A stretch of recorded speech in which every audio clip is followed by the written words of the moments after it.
வணக்கம். அனைவரும் ஆரோக்கியம் பெறட்டும். சுபமங்கல கணபதியே போற்றி.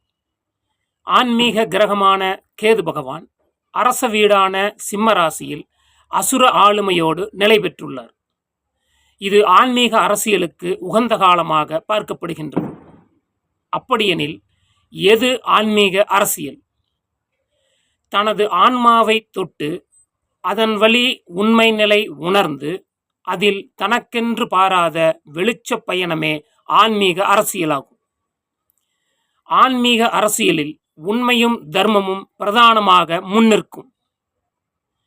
ஒரு நாட்டின் அரசன் தனது குடிமக்களிடம் தன்னை வெளிச்சத்தோடு நிலைநிறுத்துவதே அவன் உண்மையாக இருப்பதற்கு சமமாகும்.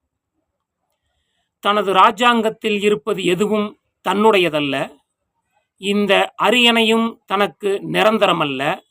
நான் மக்களோடு பயணிக்கும் சாதாரண வழிபோக்கன் என்ற சிந்தனையே அரசன் தர்மத்தின் வழி நடப்பதற்கு வித்தாகும். தன்னை உணர்ந்த அரசன் உண்மையை உணர்வான். உண்மையை உணர்ந்த அரசன் மற்றவர் தேவையை அறிவான். மற்றவர் தேவையை அறிந்த அரசன் தர்மத்தின் வழி செல்வான். ஒரு நாட்டின் அரசனுக்கு உண்மையும் தர்மமும் அரியணை ஆளுமையை காட்டிலும் மிகப்பெரிய ஆளுமையாகும். இந்த ஆளுமை கொண்ட அரசியலே ஆன்மீக அரசியலாகும். நவ கிரகங்களில் கேதுவே ஆன்மீக கிரகமாவார்.